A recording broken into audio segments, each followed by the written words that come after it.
का गॉड और आप देख रहे हैं वॉइस ऑफ फरीदाबाद। नारी हमेशा से ही समाज का एक बेहतरीन अंग रही है। उसके बिना ना किसी घर की तुलना की जा सकती है, ना ही किसी समाज को जोड़ा जा सकता है। जिस पर भी बात यदि नारी की जाए तो जब भी वो अपना अस्तित्व दिखाती है तो कहीं ना कहीं समाज के सारे चीजों को बदल देती है। आज ऐसे ही एक आयोजन में पहुंचे हैं। देखिए, नारी निर्माण लिट्रो फैशनेट फेस्टिवल 2025 इस समय पर यहाँ पर हम पहुंचे, आयोजन किया जा रहा है, भव्य आयोजन है। यहाँ पर रेखा जी और उनकी टीम हमारे साथ इस समय पर है। रेखा जी, नारी निर्माण का एक आयोजन आप यहाँ पर कर रही हैं, बहुत बेहतरीन आयोजन यहाँ पर हो रहा है, क्या कहेंगी? मैं डिस्ट्रिक्ट फरीदाबाद से अनुराग्यम की टीम की कन्वेनर हूँ और हमने बहुत मेहनत की है और हम अपनी वुमेन एम्पावरमेंट के ऊपर काम कर रहे हैं और उनको हम घरों से निकाल के हम अपना एक प्लेटफॉर्म देना चाहते हैं, इसलिए हमने ये सब आयोजन किया है उसके लिए। रेखा जी, नारी सशक्तिकरण की बात तो कर ली जाती है, लेकिन मुझे अभी भी लगता है कि एक तबका या एक वर्ग ऐसा है जहां पर हम जैसी सखियों की उन लोगों को जरूरत है जो अभी तक भी एक ऐसे अंधकार के जीवन को जी रही हैं। तो क्या लगता है आप लोगों का फाउंडेशन कितनी इस तरह की महिलाओं की मदद करेगा? हम इसीलिए मैं खासकर इसीलिए इसमें आई हूँ और मैं इसीलिए अनुराग्यम से जुड़ी हूँ, इसलिए हमने इसका नाम नारी निर्माण रखा है। लिट्रो फैशनेट अनुराग्यम नारियों के लिए सारे काम करता है, उनको लिटरेचर, आर्ट्स सब चीज़ में उनको हम एक प्लेटफॉर्म देते हैं। हम गरीब तबके की हर औरत की मदद करने के लिए हम पुलिस के साथ मिलके, हॉस्पिटल्स के साथ मिलके, सबके साथ मिलके जो भी उन्हें ज़रूरत होती है वो सब हम प्रोवाइड कराते हैं उनको। आज की इस आयोजन में कौन-कौन आपके मुख्य अतिथि के तौर पर पहुंचे, कौन-कौन यहाँ पर मौजूद रहा? हमारे इसमें DCP sir Faridabad Rajesh Chechi sir आए, सीमा त्रिखा मैम आई, सुमित गौड़ सर आए और मेयर मैम आने वाली हैं, बस रास्ते में है वो, और राजेश सर आ गए हैं। तो हमने काफी लोगों को बुलाया है इसमें। और आज आज आप लोगों ने यहाँ पे लोगों को सम्मानित किया है, किस वर्ग के लोगों को सम्मानित किया, कैसे उनको कैटेगराइज किया, मतलब कैसे उनको इस सम्मान के लिए चुना गया है? उनको हमने उनके काम के हिसाब से सम्मान के लिए चुना है। जैसे जो जिस चीज में परफेक्ट है, जिसको जो डांस परफॉर्मेंस जो जिसकी है उसके हिसाब से, जैसे अब हमने रैंप वॉक रखा है, इसमें फैशन शो रखा है, तो रैंप वॉक में उन लोगों को उनके परफॉर्मेंस के हिसाब से अवार्ड दिए जाएंगे। और जैसे अब हमारे जो वीवीआईपी चीफ गेस्ट थे, उनको हमने उनका जो नाम है, जो उनका समाज में योगदान है, उसके हिसाब से हमने उनको ट्रॉफीज दी थी, इसलिए उनका सम्मान किया था हमने। हरिश्चंद्र हमारे साथ हैं, कुछ कहेंगे सर? मैं तो ये कहूंगा, क्योंकि जो नारी है, नारी को हमें इतना सम्मान देना चाहिए कि हमारा जो समाज वर्ग है ना, वो नारी की अभी कुछ समझ नहीं पाता, उनको बाहर नहीं जाने देता, कुछ बंदिशें ऐसी हैं। पुरुषों का प्रधान देश है हमारा। आपसे तो बात सवाल बनता है मेरा ये कि जब पुरुष महिलाओं को आगे नहीं जाने देंगे तो कैसे महिला अपने घर से निकलकर समाज की ओर आएगी? लोगों को थोड़ा इस चीज के लिए जागरूक होना चाहिए, हमें उनको सम्मान देना चाहिए, महिलाओं को आगे लाना चाहिए, क्योंकि नारी शक्ति बेटी भी है, बहू भी है, माँ भी है, सास भी है। नारी के अंदर वो शक्ति है कि हर चीज को काम कर सकती है। तो इसीलिए लोगों को, मैं तो ये कहूंगा, मेरा ये मानना है कि लोगों को थोड़ा अपना बदलाव करना चाहिए। हमें जिस हिसाब से हमारा आगे समाज बढ़ रहा है उसके अकॉर्डिंग लोगों को अपनी भावनाएं बदलनी चाहिए, उनको आगे आगे जो समाज उसके नए उसके तरीके से चल रहा है उस पर काम करना चाहिए और नारी को सम्मान देना चाहिए इस चीज के लिए। शमा परवीन जी इस समय पर हमारे साथ हैं। और शमा जी, देखिए, अभी बात कर रहे हैं कि नारी को आगे बढ़ना चाहिए, लेकिन मुझे बहुत सी जगह ऐसा देखा गया कि पुरुष बाद में नारी को पीछे खींचता है, नारी ही नारी को पहले पीछे खींचती है। आपने भी देखा कैसे बनकर जा रही है, कैसे दिख रही है, इस पर ये मुझे लगता है ये कटु सत्य है। बहुत बड़ा पॉइंट आपने उठाया। मैं शमा हूँ, डिस्ट्रिक्ट प्रेसिडेंट अनुराग्यम की। ये जो पॉइंट आपने उठाया ना, जैसे जो भी लेडीज या जो भी नारीज आगे आगे आने के लिए, अपने आप को सशक्त बनाने के लिए जो भी कदम उठाती है, सबसे पहले तो मैं कहूंगी घर की कुछ ऐसी लेडीज होती है, अरे बाहर मत जा यार, ये देख लेगा, वो देख लेगा, ये मत पहन, वो मत पहन। सबसे पहले तो उन्हें समझना पड़ेगा कि हमें उनमें विश्वास जगाना पड़ेगा कि हम लोग जो भी बाहर जा रहे हैं, अगर हम एक विश्वास के साथ बाहर निकलेंगे कि हम सिर्फ एक पहचान बनाने के लिए बाहर है, ना कि हम कुछ और चीजों के लिए, क्योंकि बहुत दुनिया में ऐसे जो गलत बोलते हैं। और ये जो प्रोग्राम है, ये जो है बेसिकली सेल्फ मेड लेडीज के लिए है, जिन्होंने अपनी पहचान बनाई है, अपने दम पे बनाई है, और जिनको उनको ये काम भी करना है कि खुद तो आए अभी, अब वो औरों को भी लाएं। और हम चाहते हैं कि वो लेडीज सामने आए जो कुछ करना चाहती है, हमसे जुड़े। इसीलिए आपने इसका नाम नारी निर्माण रखा। निर्माण, हमें नारी का निर्माण करना है, और वो भी हमें अपनी सीमाओं में रह के करना है और उसको हमें इस तरीके से प्रेजेंट करना है कि लोगों को लगे कि हाँ, यहाँ हमारी पहचान को सच्चाई, एक अच्छी पहचान, हमारी जो भी काम है उसको एक पहचान मिली है। मेन तो यही है। अभी चलते हैं अंदर, ऑडिटोरियम के अंदर जाते हैं और देखते हैं कि इस पूरे प्रोग्राम में क्या क्या होने वाला है। ऊंचा ऊंचा से दिल पैरों बनारसी साड़ी, सड़ी मैं दिल्ली घुमाऊं अब चला गाड़ी। ऊंचा ऊंचा से दिल पैरों बनारसी साड़ी।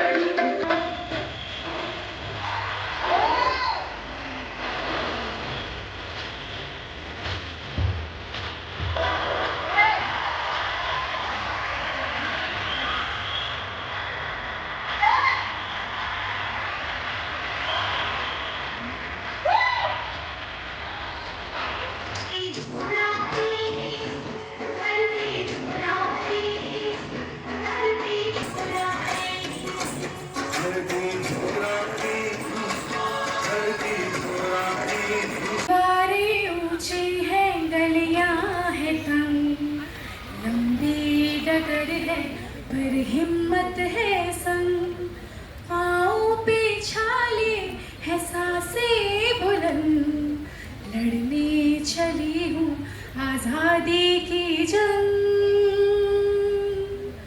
बेखौफ आजाद है जीना मुझे, बेखौफ आजाद है रहना मुझे, बेखौफ आजाद है जीना मुझे, बेखौफ आजाद है रहना मुझे।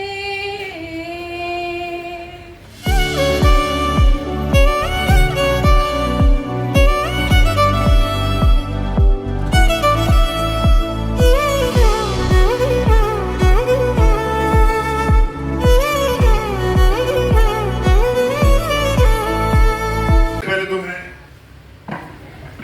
आज जो आप सभी लोगों ने यहाँ पर एक नोबल कोर्स के तहत, एक अच्छे उद्देश्य के तहत जो आज आपने एक समारोह किया, नारी निर्माण जिसका आपने नाम दिया, एंड आप सभी जितने भी आप लोग उसके ऑर्गेनाइजर्स हैं, लिटरो फैशन फाउंडेशन के, और भी जितनी संस्थाएं, और मैं देख रहा हूँ बहुत से हमारे माताएं बहनें, पत्रकार साथी के नाम सब आए हैं, अधिकारीगण भी आए हैं, डॉक्टरगण भी आए हैं, सम्मानित अध्यापकगण भी आए हैं। तो आप सबने वाकई में एक बहुत ही अच्छा एक वीडियो उठाया, बड़ा अच्छा ही आपने प्रयास किए हैं, बड़ी अच्छी आपने कोशिशें की हैं। मैं ज़्यादा समय नहीं लूँगा, मात्र 1 मिनट में अपनी बात को पूरी करूँगा, क्योंकि आप सब लोग यहाँ पे एक उद्देश्य से आए हैं। साथियों, जैसा मैं भी सुन रहा था संस्कृति के बारे में, मेरा ये मानना है संस्कृति कोई भी ना गलत है, लेकिन हमें और आपको और हमारे अपने आने वाले बच्चों को बस ये समझाना है कि उसकी प्रेजेंटेशन ठीक हो। मेरा ये मानना है, क्योंकि आजकल हमारे जो खासतौर से बच्चे हैं, युवा पीढ़ी है, ये थोड़ा भेग रहे हैं, एंड इसमें कोई संदेह भी नहीं है। जैसे मैं रोजाना मैं भी देखता हूँ, मेरा ये मानना है पहले हमारे आने वाले बच्चों को या आज की पीढ़ी को पहले अपना भविष्य सुनिश्चित करना चाहिए। आज हम सब लोग, मैक्सिमम लोग, बच्चे नहीं बड़े बूढ़े सब लोग, हम लोग एक ब्लाइंड रेस की तरफ भाग रहे हैं, जिसमें हमें खुद को नहीं पता कि हमारी मंजिल क्या है। तो मेरा ये मानना है, मैंने अपने बचपन से कहूँ तो बहुत मैंने उतार चढ़ाव देखे हैं, लेकिन संघर्ष करने में कोई कमी नहीं छोड़ी, इसलिए आज आपके बीच हूँ, आज एक सही जगह पे कार्य कर रहा हूँ। एक आखिरी बात कहना चाहूंगा आप सभी से, चाहे बच्चे हो, जवान हो, बुजुर्ग हो, सिर्फ भगवान ने एक आपको सबको एक चीज बड़ा गॉड गिफ्टेड दी है, गॉड गिफ्टेड है। आप में से हर एक के अंदर, मेरे अंदर भी और आपके अंदर भी, हर एक के अंदर भगवान ने या माँ बाप ने एक खासियत दी है, एक कला दी है, जो आपको उस क्षेत्र में सबसे आगे जा सकती है। बस जरूरत है आपको आपके अंदर के छुपे हुए हुनर को पहचानने की व उसको बाहर निकालने की। और आखिरी बात से प्रसाद अपनी बात को विराम दे रहा हूं। आज भी और हमने अगर हमारे 10th के स्कूल जब हम कॉलेज में होते थे 2001 के राउंड की बात है, तो हमें 90s के बाद के, क्योंकि उससे पहले तो पता नहीं था अध्यापक, तो आज भी अगर मिलते हैं तो उनके चरण छूते हैं। घर में माँ बाप जो अवेलेबल उनमें से एक छूटे नहीं करते। तो आपको यही कहना चाहता हूं कि आपका अपना भविष्य और इस देश का भविष्य आपके खुद के हाथ में। धन्यवाद। जय हिंद, जय भारत। कहने को तो इनके साथ वर्दी भी लगती है, डीएसपी भी लगता है वो शब्द, लेकिन शासन और प्रशासन जब ये दोनों लोगों में सामाजिकता आ जाती है ना, तो आप ये समझ लो कि आम आदमी का भला तभी होता है। नहीं तो ऐसा चरित्र ढूंढना जिसे हम बोलते हैं ना भाई, जब जो लोग सरकार में एडमिनिस्ट्रेशन में होते हैं और या जो लोग सरकार चलाते हैं, जनप्रतिनिधि बनकर के जाते हैं, यदि ये आम आदमी से घुल मिल जाए। और अभी जो आपने कहानी सुनाई, तो मैं सोचती हूँ आपने अपनी जिंदगी का एक एपिसोड दिया होगा, और मैं आपको जितना जानती हूँ ऐसे छोटे छोटे एपिसोड्स बहुत सारे आपकी लाइफ से जुड़े हुए हैं। और ऐसे ही मैं डॉक्टर अत्री जी को भी बहुत नजदीक से जानती हूँ। आज के इस कार्यक्रम में मैं रेखा जी, क्योंकि नाम तो रेखा है, जहां तक मर्जी खींच लो, आज लंबाई रेखा की ज्यादा बढ़ गई है, तो मैं रेखा जी का दिल से धन्यवाद करती हूँ कि इस सीमा का भी तो भाव होता है ना, सीमित रहना, तो इस सीमा को भी यहाँ जोड़ने के लिए बहुत बढ़िया की गहराई से आभार व्यक्त करती हूँ। और कार्यक्रम का जो टाइटल आपने दिया नारी निर्माण, मैं समझती हूँ कि आज का दिन बहुत अच्छा है। आज वैसे तो मावस है, आज सभी अपने अपने पितरों की वापसी का दिन है आज। और कल से माँ तो रोज ही होती है, पर कल हम विशेष स्वागत करेंगे। कल से नवरात्रे शुरू है, तो मैं समझती हूँ एक कोइंसिडेंस है, कुछ भी मानिए कि दोनों चीज इकट्ठी चल रही है। और आज भी आप ये चीज मान लेना जो मैं बोल रही हूँ,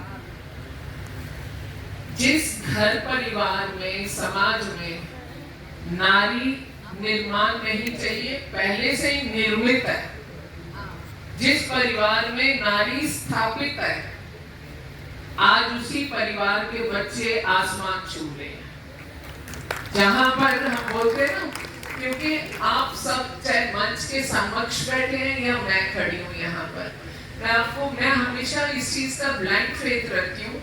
मैं अपनी लाइफ की शुरुआत तो मेरी एज ए टीचर हुई थी, कि हालांकि बनना तो मैं भी आईएएस चाहती थी लेकिन आईएएस खुद से नहीं बनना चाहती थी। मेरी एक हॉबी है पंडित जोशियों को मिलने की।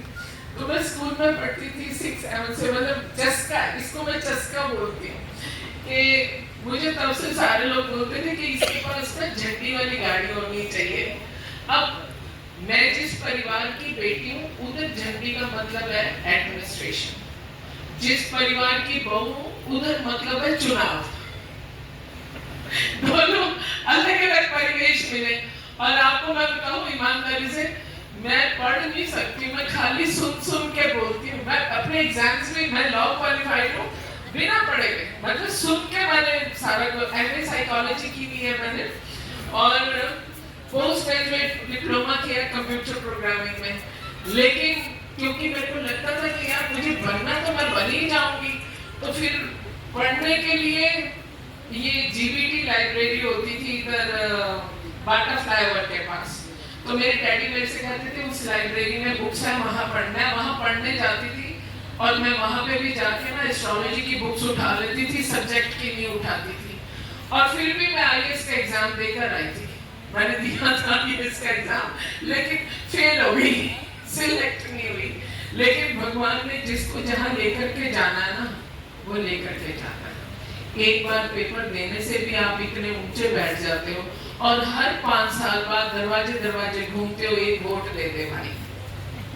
ये आपका रास्ता और सफरनामा किसी को कैसे भी कहाँ ले जाए। लेकिन फिर भी मैं ये बात बोलूंगी कि यदि सही मायने में नारी निर्मित हो जाए और गुरु मार्गदर्शक बन जाए, गुरु का मतलब तो मार्गदर्शक ही होता है, लेकिन फिर हम इतने अलग अलग वो क्यों बन जाते हैं। एक ही टीचर के स्टूडेंट्स का रिस्पांस, उनकी परफॉर्मेंस अलग अलग क्यों होती है। कोई माँ बाप, कोई भी गुरु कभी किसी को करप्शन की तरफ नहीं भेजता, गुनाह की तरफ नहीं भेजता, अन्याय की तरफ नहीं भेजता। और मैं कहती हूँ समाज का पतन जो है ना, उसको अगर खत्म करना है तो सिर्फ महिला को शक्ति मिले। महिला से मतलब ये है कि आज भी हम बोलते हैं, जैसे अभी आप भी बात कर रहे थे, कि खास तौर से इंडिया में ये मैन डोमिनेटिंग सोसाइटी है, पर मैं उन लोगों में से हूँ जो कहते हैं मैन नहीं, ये माँ डोमिनेटिंग सोसाइटी है। हम में से कौन ऐसे है जो माँ की गिरफ्त से बाहर है कोई? मैंने आज तक इतने सारे कवि सम्मेलनों मैंने अटेंड किए होंगे और बड़े बड़े कवियों के बीच में रही, मैंने कभी किसी कवित्री को ये बोलते हुए नहीं सुना, या मर्यादा की वजह से नहीं सुना होगा, लेकिन मैंने हर कवि को ये बोलते हुए सुना कि मेरी प्रेरणा मेरी माँ है। पिता का नाम मैंने बहुत कम सुना। ऐसा नहीं है कि पिता को मान सम्मानीय है, लेकिन प्रेरणा कौन है? माँ है। लालन पालन खाना पीना ये सब कुछ। तो मैं इसलिए इस बात की बड़ी पक्षधर हूँ कि हम बहनें, हम महिलाएं जितनी स्ट्रांग होंगी उतना समाज सुशिक्षित, सुरक्षित और स्वावलंबन की तरफ आगे बढ़ेगा, इसमें कोई शक नहीं है। और क्योंकि ब्यूरोक्रेसी और राजतंत्र दोनों लोग इसी समाज में से तो निकले हुए लोग हैं। आप भी तो इसी समाज के हैं ना। डॉक्टर भी, अच्छा मैं तो वकीलों के घर से भी आती हूँ, मैं खुद भी लॉ क्वालिफाइड हूँ, लेकिन ये जो कलमकार है, जितने भी कलमकार हैं, जिसके पास भी कलम की ताकत है, जिस दिन वो सही चलेगा उस दिन इस दुनिया से अन्याय का नाम खत्म हो जाएगा। और हर कलमकार को बनाने की ताकत महिला में, माँ में है। तो मैं आप सबको, आज के कार्यक्रम के आयोजकों को, क्योंकि मैं बहुत लंबा इसलिए नहीं बैठ पाऊंगी कि पहले तो मैं क्षमा पहले ही मांगती हूँ कि आज एक 41 टीचर्स को ऑनर करने का प्रोग्राम अभी 2 बजे है 29 सेक्टर एक स्कूल में, फरीदाबाद मॉडल स्कूल में। और मेरा दिल है, मैं आपका मंच सजा हुआ देख रही हूँ, बच्चे सजे हुए देख रही हूँ, तो मेरा मन है कि ये देख करके जाऊँ, क्योंकि टीचर रही हूँ ना, तो बिना इसके मजा भी नहीं आता। तो आप सबको बहुत बहुत शुभकामनाएं देती हूँ, और रेखा की कोई सीमा ना हो, ऐसी ही अविरल चलती जाए, और ऐसे कार्यक्रमों में सबको जोड़ते रहो, चलते रहो। समाज को एक दिशा दिखाने का काम बहुत बड़ा होता है, एक राय देने का काम बहुत बड़ा होता है। तो इन्हीं शब्दों के साथ आपका सबका बहुत दिल से आभार और बहुत बहुत बधाई और शुभकामनाएं। माँ के नवरात्रों की, और दशहरा भी आएगा, ऑब्वियस है, दशमी आएगी, सबकी बधाई और शुभकामनाएं। राम राम। फरीदाबाद पहुंचे हैं सेक्टर 17, जहां पर आज आयोजन किया गया लिट्रो फैशनेट फेस्टिवल 2000 पर नारी निर्माण का, जहां पर नारी ने कितने आसमान को छुआ, ये सब दिखाया गया। फिलहाल इस खबर में इतना ही। ऐसी ही तमाम और खबरों के लिए बने रहिए मेरे साथ, देखते रहिए वॉइस ऑफ फरीदाबाद। नमस्कार।